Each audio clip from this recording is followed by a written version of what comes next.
प्रधानमंत्री ने मन की बात कार्यक्रम के 70वें संस्करण के जरिए देशवासियों से रूबरू होते हुए खरीदारी के दौरान लोकल फॉर वोकल का संदेश याद रखने पर दिया बल। कहा, त्योहारों के दौरान स्थानीय और स्वदेशी सामानों की करें खरीदारी। मुख्यमंत्री योगी आदित्यनाथ ने आज गोरखपुर में शारदीय नवरात्र के अवसर पर किया कन्या पूजन। उन्होंने शारदीय नवरात्र और विजयादशमी पर प्रदेशवासियों को दी बधाई।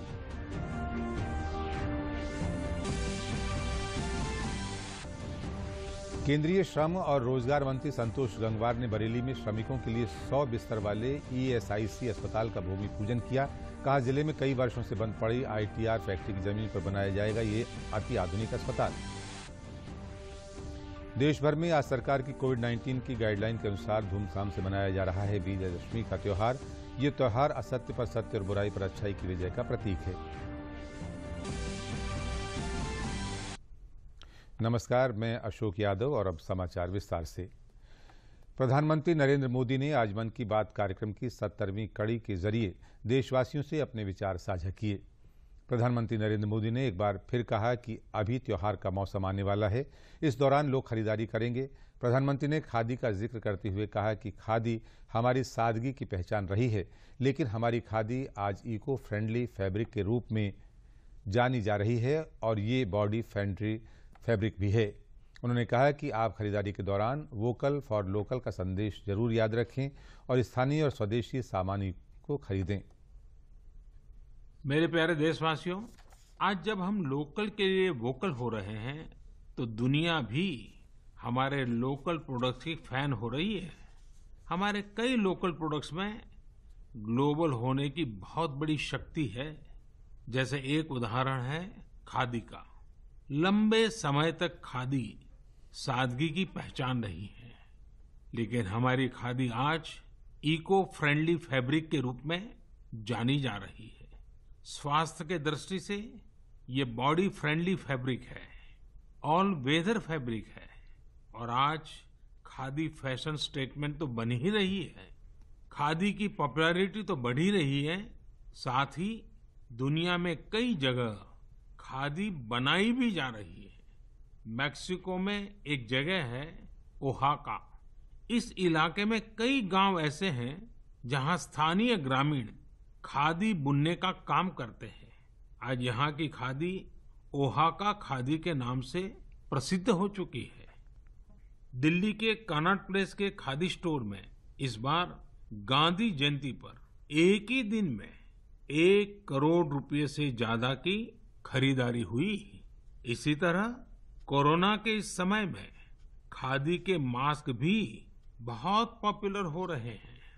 देश भर में कई जगह सेल्फ हेल्प ग्रुप्स और दूसरी संस्थाएं खादी के मास्क बना रहे हैं। यूपी में बाराबंकी में एक महिला है सुमन देवी जी। सुमन जी ने सेल्फ हेल्प ग्रुप की अपनी साथी महिलाओं के साथ मिलकर खादी मास्क बनाना शुरू किया।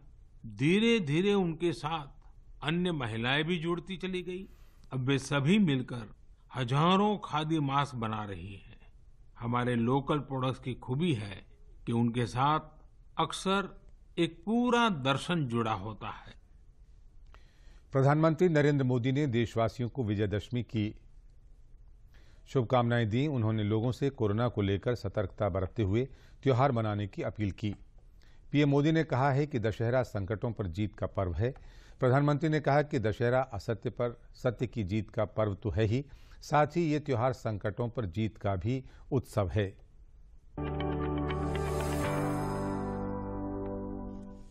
मेरे प्यारे देशवासियों, नमस्कार। आज विजयादशमी यानी दशहरे का पर्व है। इस पावन अवसर पर आप सभी को ढेरों शुभकामनाएं। दशहरे का ये पर्व असत्य पर सत्य की जीत का पर्व है, लेकिन साथ ही ये एक तरह से संकटों पर धैर्य की जीत का पर्व भी है। आज आप सभी बहुत संयम के साथ जी रहे हैं, मर्यादा में रहकर पर्व त्योहार मना रहे हैं।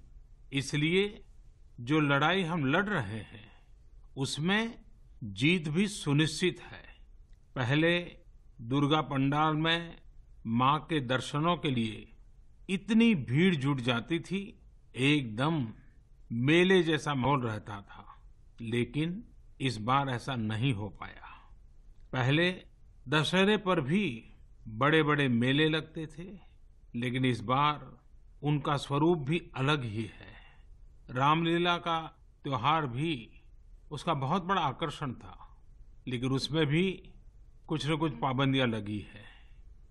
पहले नवरात्र पर गुजरात के गरबा की गूंज हर तरफ छाई रहती थी। इस बार बड़े बड़े आयोजन सब बंद है। अभी आगे और भी कई पर्व आने वाले हैं। अभी ईद है, शरद पूर्णिमा है, वाल्मीकि जयंती है, फिर धनतेरस, दिवाली, भाई दूज, छठी मैया की पूजा है, गुरु नानक देव जी की जयंती है। कोरोना के इस संकट काल में हमें संयम से ही काम लेना है, मर्यादा में ही रहना है। प्रधानमंत्री ने कहा कि सरदार वल्लभ भाई पटेल जी की जन्म जयंती 31 अक्टूबर को है। इसे हम सब राष्ट्रीय एकता दिवस के रूप में मनाएंगे। बहुत कम लोग मिलेंगे जिनके व्यक्तित्व में एक साथ कई सारे तत्व मौजूद हों। वैचारिक गहराई, नैतिक साहस, राजनीतिक विलक्षणता, कृषि क्षेत्र का गहरा ज्ञान और राष्ट्रीय एकता के प्रति समर्पण का भाव। उन्होंने कहा, जरा उस लौह पुरुष की छवि की कल्पना कीजिए जो राजे रजवाड़ों से बात कर रहे थे, पूज्य बापू के जन आंदोलन का प्रबंधन कर रहे थे, साथ ही अंग्रेजों से लड़ाई भी लड़ रहे थे, और इन सब के बीच भी उनका सेंस ऑफ ह्यूमर पूरे रंग में होता था। मेरे प्यारे देशवासियों, कुछ ही दिनों बाद सरदार वल्लभ भाई पटेल जी की जन्म जयंती 31 अक्टूबर को हम सब राष्ट्रीय एकता दिवस के तौर पर मनाएंगे। मन की बात में पहले भी हमने सरदार पटेल पर विस्तार से बात की है। हमने उनके विराट व्यक्तित्व के कई आयामों पर चर्चा की है। बहुत कम लोग मिलेंगे जिनके व्यक्तित्व में एक साथ कई सारे तत्व मौजूद हो। वैचारिक गहराई, नैतिक साहस, राजनीतिक विलक्षणता, कृषि क्षेत्र का गहरा ज्ञान और राष्ट्रीय एकता के प्रति समर्पण भाव। क्या आप सरदार पटेल के बारे में एक बात जानते हैं जो उनके सेंस ऑफ ह्यूमर को दर्शाती है? जरा उस लौह पुरुष की छवि की कल्पना कीजिए जो राजे रजवाड़ों से बात कर रहे थे, पूज्य बापू के जन आंदोलन का प्रबंधन कर रहे थे, साथ ही अंग्रेजों से लड़ाई भी लड़ रहे थे, और इन सब के बीच भी उनका सेंस ऑफ ह्यूमर पूरे रंग में होता था। बापू ने सरदार पटेल के बारे में कहा था, उनकी विनोदपूर्ण बातें मुझे इतना हंसाती थी कि हंसते हंसते पेट में बल पड़ जाते थे। मेरे प्यारे देशवासियों, सरदार पटेल ने अपना पूरा जीवन देश की एकजुटता के लिए समर्पित कर दिया। उन्होंने भारतीय जनमानस को स्वतंत्रता आंदोलन से जोड़ा। उन्होंने आजादी के साथ किसानों के मुद्दों को जोड़ने का काम किया। उन्होंने राजे रजवाड़ों को हमारे राष्ट्र के साथ एक करने का काम किया। ये विविधता में एकता के मंत्र को हर भारतीय के मन में जगा रहे थे। साथियों, आज हमें अपनी वाणी, अपने व्यवहार, अपने कर्म से हर पल उन सब चीजों को आगे बढ़ाना है जो हमें एक करे, जो देश के एक भाग में रहने वाले नागरिक के मन में दूसरे कोने में रहने वाले नागरिक के लिए सहजता और अपनत्व का भाव पैदा कर सके। प्रधानमंत्री नरेंद्र मोदी ने कहा कि इस बार दिवाली पर एक दिया सीमा पर तैनात सैनिक के नाम जलाएं। पीएम मोदी ने लोगों से एक बार फिर अपील की कि वो त्योहारों के दौरान सामाजिक दूरी का पालन करें। प्रधानमंत्री नरेंद्र मोदी ने कहा, हमें अपने उन जांबाज सैनिकों को भी याद रखना है जो इन त्योहारों में भी सीमाओं पर डटे हैं। साथियों, हमें अपने उन जांबाज सैनिकों को भी याद रखना है जो इन त्योहारों में भी सीमाओं पर डटे हैं, भारत माता की सेवा और सुरक्षा कर रहे हैं। हमें उनको याद करके ही अपने त्योहार मनाने हैं। हमें घर में एक दिया भारत माता के इन वीर बेटे बेटियों के सम्मान में भी जलाना है। मैं अपने वीर जवानों से भी कहना चाहता हूं कि आप भले ही सीमा पर हैं, लेकिन पूरा देश आपके साथ है, आपके लिए कामना कर रहा है। मैं उन परिवारों के त्याग को भी नमन करता हूं जिनके बेटे बेटियां आज सरहद पर है। हर वो व्यक्ति जो देश से जुड़ी किसी न किसी जिम्मेदारी की वजह से अपने घर पर नहीं है, अपने परिवार से दूर है, मैं हृदय से उसका आभार प्रकट करता हूं। वाराणसी में पीएम मोदी के मन की बात में प्रधानमंत्री ने लोगों को नवरात्र और विजयदशमी की शुभकामनाएं दी। इसके बाद उन्होंने लोकल फॉर वोकल की बात करते हुए खादी को बढ़ाने की बात कही। उन्होंने शिक्षा की अलख जगा रहे केरल के सैलून संचालक का उदाहरण दिया, जो लाइब्रेरी के माध्यम से लोगों में ज्ञान बांटने का काम कर रहा है। उन्होंने सरदार वल्लभ भाई पटेल और उनके किए गए कार्यों पर प्रकाश डालते हुए उनकी आदर्शों पर चलने की बात कही। मन की बात को लोगों ने सुना।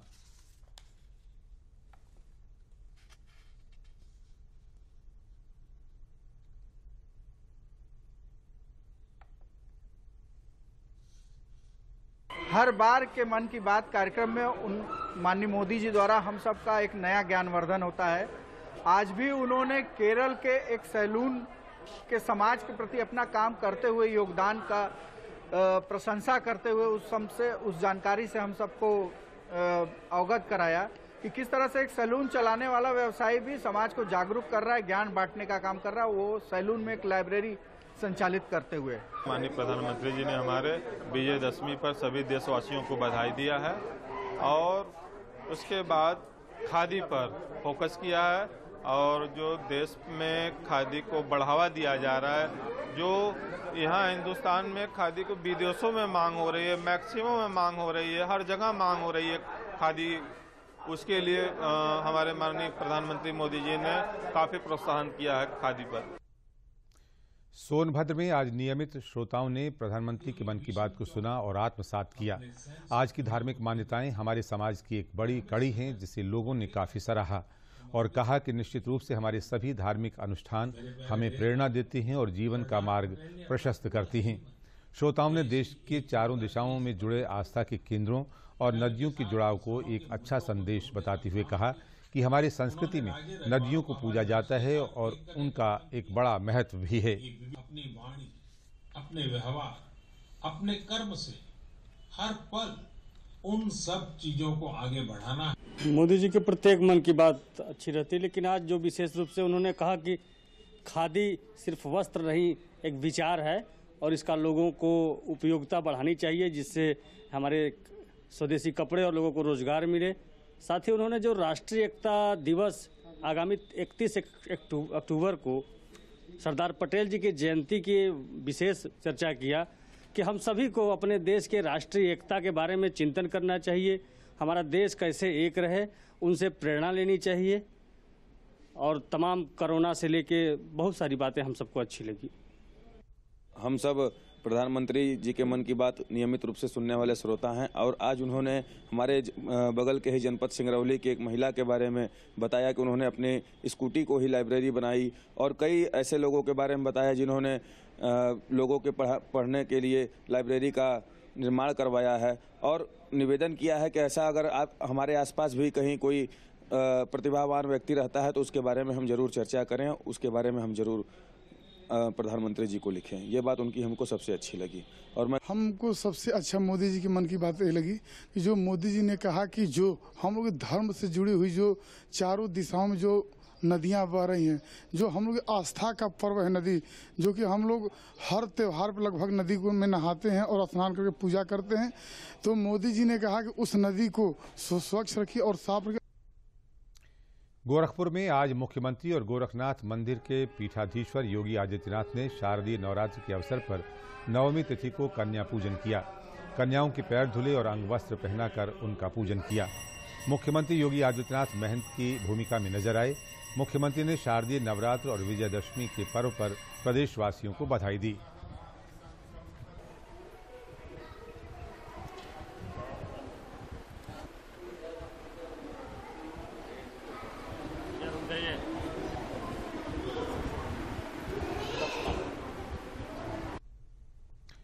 मथुरा वृंदावन के विश्व प्रसिद्ध ठाकुर बांके बिहारी मंदिर के भक्तों के लिए दर्शन खुल गए हैं। कोविड-19 गाइडलाइन का पालन कराते हुए भक्तों को मंदिर में प्रवेश दिया जा रहा है। दर्शन के लिए ऑनलाइन रजिस्ट्रेशन जरूरी किया गया है। ऑनलाइन रजिस्ट्रेशन प्रक्रिया शुरू कर दी गई थी। एक दिन में केवल 500 श्रद्धालु ही अपने आराध्य के दर्शन कर सकेंगे। भक्तों के लिए मास्क और सैनिटाइजर आवश्यक है। ठाकुर बांके बिहारी जी मंदिर प्रबंधक मुनीश शर्मा ने बताया कि कोविड-19 की गाइडलाइन के अनुसार श्रद्धालुओं को दर्शन कराए जा रहे हैं। जिलाधिकारी सर्वज्ञ राम मिश्र ने बताया कि विश्व प्रसिद्ध बांके बिहारी मंदिर का निरीक्षण करते हुए पूरी व्यवस्थाएं उन्होंने परखी हैं। वरिष्ठ पुलिस अधीक्षक डॉक्टर गौरव ग्रोवर ने बताया कि बांके बिहारी मंदिर में पुलिस और पीएसी के जवान सुरक्षा की व्यवस्था संभाल रहे हैं। पुलिस प्रशासन के सहयोग से मंदिर के अंदर और मंदिर के बाहर समुचित दर्शन व्यवस्था की गई है। वन वे सिस्टम रहेगा। दर्शनार्थी 2-3 नंबर गेट से प्रवेश करेंगे और 1 और 4 नंबर गेट से निकास करेंगे। दर्शन के लिए ऑनलाइन व्यवस्था रखी गई है और दर्शनार्थी को अपने साथ अपना आधार कार्ड, पहचान पत्र लाना होगा। इंतजाम बहुत अच्छा है और जो पुलिस ने व्यवस्था करी है वो भी बहुत अच्छी है। आज विजयदशमी के शुभ अवसर पर बड़े काफ़ी लंबे अंतराल के बाद खुल रहे हैं। करोड़ों लोगों की इस आस्था के केंद्र पर हम सभी का स्वागत करते हैं। जैसा कि आप देख पा रहे हैं कि यहाँ पर कोई भी श्रद्धालु, चाहे वो स्थानीय हो चाहे से बाहर से हो, उनके सुगमता के साथ, सरलता के साथ और सुरक्षा के साथ उसके दर्शन हो सके और साथ ही साथ कोविड-19 के जो प्रोटोकॉल हैं, उनके जो नियम हैं वो भी पालन हो सके, उसके लिए पूर्ण व्यवस्था इस पूरे क्षेत्र की गई है। जो दर्शन की व्यवस्था है उसका स्वयं आप निरीक्षण कर सकते हैं। दूर दूर तक हम लोगों ने गोले बनवाए हैं ताकि सोशल डिस्टेंसिंग का अनुपालन कराया जा सके। इसी प्रकार से मंदिर के अंदर आने वाले सभी श्रद्धालुओं से ये विनम्र अनुरोध किया गया है कि वो मास्क पहन के आए और उसका अनुपालन भी हो रहा है। कोविड-19 के जो प्रोटोकॉल हैं उसका पूरा अनुपालन कराने के लिए मजिस्ट्रेट, पुलिस अधिकारी, इन लोगों की भी तैनाती की गई है। सुरक्षा की पूरी व्यवस्था की गई है और चाहे स्थानीय दर्शनार्थी हों और चाहे बाहर से आने वाले श्रद्धालु हों, सब लोगों को दर्शन यहाँ पे सुगमता पूर्वक उपलब्ध होगा। इसके लिए प्रशासन ने मुकम्मल व्यवस्था की है। बरेली में श्रमिकों के लिए 100 बिस्तर वाले ईएसआईसी अस्पताल का केंद्रीय श्रम और रोजगार मंत्री संतोष गंगवार ने भूमि पूजन किया। भूमि पूजन के साथ इस अस्पताल के बनने में आ रही सभी अड़चनें दूर हो गईं। बरेली में पिछले कई वर्षों से बंद पड़ी आईटीआर फैक्ट्री की जमीन पर ईएसआईसी का अति आधुनिक अस्पताल बनाया जाएगा, जिसमें स्वास्थ्य से जुड़ी सभी सुविधाएं मुहैया कराई जाएंगी। अस्पताल से कर्मचारियों को तो लाभ होगा ही, साथ ही आम जन भी कम पैसे में अपना इलाज करा सकेंगे। ये अस्पताल बरेली और दिल्ली के बीच में एक बड़ा अस्पताल होगा जो लोगों की बेहतर स्वास्थ्य सुविधाएं उपलब्ध कराएगा।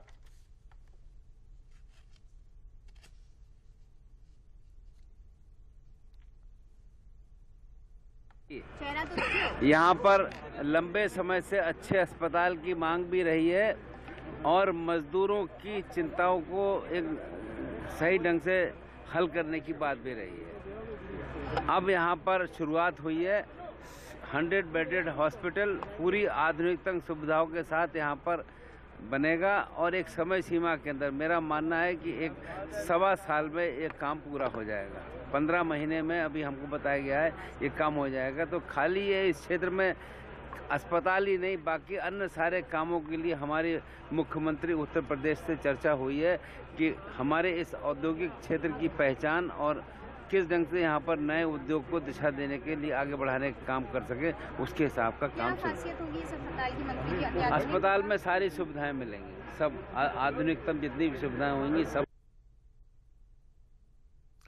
मुख्यमंत्री योगी आदित्यनाथ ने प्रधानमंत्री स्वनिधि योजना के अंतर्गत उत्तर प्रदेश द्वारा देश में करीब 3.5 लाख ऋण आवेदन मंजूर किए जाने पर संतोष व्यक्त किया है। उन्होंने कहा कि 27 अक्टूबर को प्रधानमंत्री नरेंद्र मोदी 3 लाख से अधिक रेहड़ी पटरी दुकानदारों को योजना के तहत ऋण बांटेंगे। मुख्यमंत्री ने कहा कि केंद्र और राज्य सरकार पटरी दुकानदारों के सर्वांगीण विकास के लिए कटिबद्ध है। सूत्रों के मुताबिक प्रधानमंत्री स्वनिधि योजना के अंतर्गत उत्तर प्रदेश में अब तक 6,22,167 ऑनलाइन आवेदन मिले हैं और इनमें से करीब 3.5 लाख आवेदन पत्रों को स्वीकृत किया गया है। योजना के अंतर्गत लाभार्थियों को 10,000 की कार्यशील पूंजी बिना किसी धरोहर उपलब्ध कराए जाने का प्रावधान किया गया है। आज देश भर में विजयदशमी का त्योहार धूमधाम से मनाया जा रहा है। असत्य पर सत्य और बुराई पर अच्छाई की विजय का ये प्रतीक है। माना जाता है कि मर्यादा पुरुषोत्तम भगवान श्री राम ने दशमी के दिन रावण का वध किया था। इस दिन मां दुर्गा ने महिषासुर नाम के दानव का वध कर उसके आतंक से देवताओं को मुक्त किया था। दशहरा का विजय मुहूर्त सभी कार्यों के लिए सिद्धिदायक होता है। प्रतीक के रूप में इस दिन रावण की प्रतिमा भी जलाई जाती है। कोरोना महामारी के चलते इस बार सारे त्योहार सरकार की कोविड-19 गाइडलाइन के अनुसार मनाए जा रहे हैं। राष्ट्रीय स्वयंसेवक संघ के स्थापना दिवस की पूर्व संध्या पर पंडित दीनदयाल उपाध्याय के जीवन पर बनी फिल्म मुगल सराय जंक्शन का लखनऊ में प्रदर्शन किया गया। कार्यक्रम में अपर मुख्य सचिव सूचना नवनीत सहगल और आरएसएस प्रांत प्रचारक कौशल पहुंचे। गोमती नगर के एक निजी विद्यालय में आयोजित इस फिल्म का प्रदर्शन कार्यक्रम नवनीत सहगल और कौशल ने दीप प्रज्वलित कर आरंभ किया। इस मौके पर अपर मुख्य सचिव सूचना नवनीत सहगल ने कहा कि फिल्म इतिहास को जानने का बेहतर माध्यम होती है। उन्होंने कहा कि पंडित दीनदयाल हम सब के लिए एक आदर्श थे। उनके सिद्धांतों को लोग जानें। फिल्मों के जरिए उनके सिद्धांतों को लोग जानें, उनके बताए मार्ग पर लोग चलें और उनके विचारों को अपने जीवन में आत्मसात करें।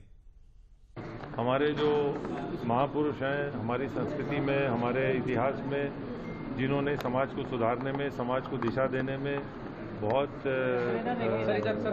उच्च स्तर के कार्य किए हैं, उन्होंने अपने आदर्श स्थापित किए हैं, उनके बारे में हमारी आगे आने वाली जनरेशन वो जाने। ऐसे महापुरुष जिनको हम लोग नहीं देख पाए या हमारी आगे आने वाली जनरेशन नहीं देख पाई, वो कम से कम फिल्म के माध्यम से उनको, उनके आदर्शों को, उनके मूल्यों को, उनके सिद्धांतों को देख सकते हैं और व्यवहारिक रूप से अपने जीवन में उतार सकते हैं और अपना जीवन बेहतर कर सकते हैं, समाज एक बेहतर स्थापित कर सकते हैं। सरकार द्वारा चलाई जा रही योजनाओं और कार्यक्रमों को लेकर जिला प्रशासन हर संभव प्रयास में लगा है और लोगों को जागरूक करने के लिए नुक्कड़ नाटक, एलईडी वैन के माध्यम से नारी सशक्तिकरण, कोविड-19 से बचाव और आत्मनिर्भर भारत थीम पर आधारित व्यापक प्रचार प्रसार कराया जा रहा है। अमेठी जिले के सभी विकास खंडों, तहसील, ब्लॉक, न्याय पंचायतों में नारी सशक्तिकरण, कोविड-19 से बचाव तथा आत्मनिर्भर भारत थीम पर आधारित सांस्कृतिक कार्यक्रम किए जा रहे हैं। ये कार्यक्रम जनपद में 19 अक्टूबर से लेकर 25 अक्टूबर तक प्रत्येक दल को आवंटित 14 कार्यक्रम खंड विकास अधिकारियों के माध्यम से कराए जा रहे हैं। साथ कोई छेड़छाड़ करता है तो 1090 पर कॉल करें और अगर कोई घरेलू हिंसा होता है तो 181 नंबर पर कॉल करें। अगर कोई मकान संबंधित या और कोई समस्या होती है तो 1076 सीएम हेल्पलाइन पर कॉल करें। कोरोना से जानकारी ये दी गई है कि हम कहीं बाहर से आते हैं तो अपने कपड़े को बाहर निकाल दें, अगर समय हो तो तुरंत उसको धुल दें और घर में हलने से पहले जो है साबुन से 20 सेकंड तक हाथ धुलें, सैनिटाइजर का प्रयोग करें, मास्क हमेशा मुंह पर लगाए रहें। नाटक के माध्यम से ये जानकारी मिली है कि हमें जैसे कोरोना वायरस चल रहा है, इससे हमें दूर रहना चाहिए और सैनिटाइजर से और लगाना चाहिए बार बार, मिनट पे 5 मिनट पे या कुछ घंटों पे, ज़्यादा करके 5 मिनट पे लगाना चाहिए और इससे हमें दूर रहना चाहिए कोरोना वायरस से।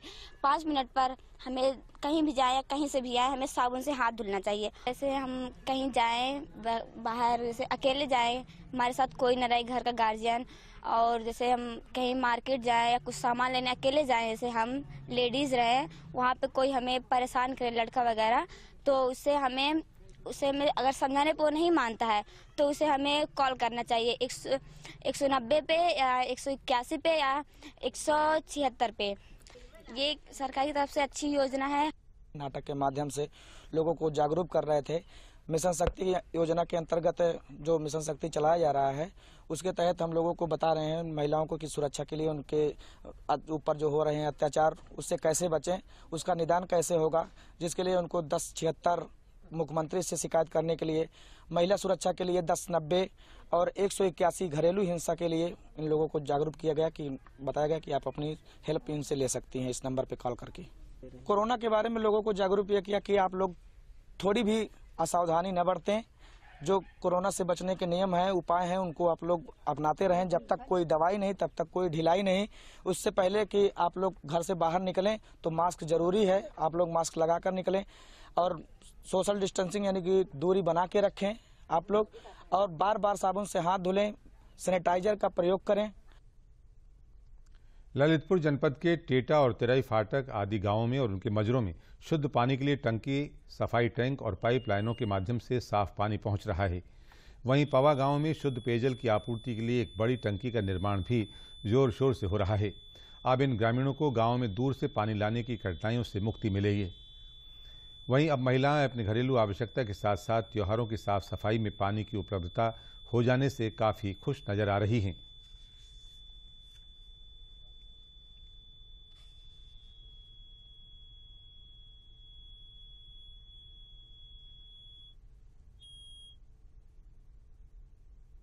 पानी की बड़ी समस्या थी, इसलिए मोदी जी ने ये टंकी बनवाई है। 1 साल चालू हुए हो गया है इसको, इससे हमको बहुत फ़ायदा हुआ है। पूरे मोहल्ले वालों को बहुत तकलीफें उठाने पड़ती थी। वहाँ से तालाब के पास से पानी ले आते थे। जिस दिन से ये नल लगा है तो बहुत सुविधा हो गई है। मोदी जी को नव दुर्गा की हार्दिक शुभकामनाएं। अब हमको खूब पानी मिल रहा और खूब जब से प्रधानमंत्री मोदी जी ने बड़ी टंकी बनवा दे, हमको गाँव से पानी ले आते बहुत परेशानी आती। अब हमको कोई परेशानी नहीं, हमको पानी को खूब सुविधा हो गई।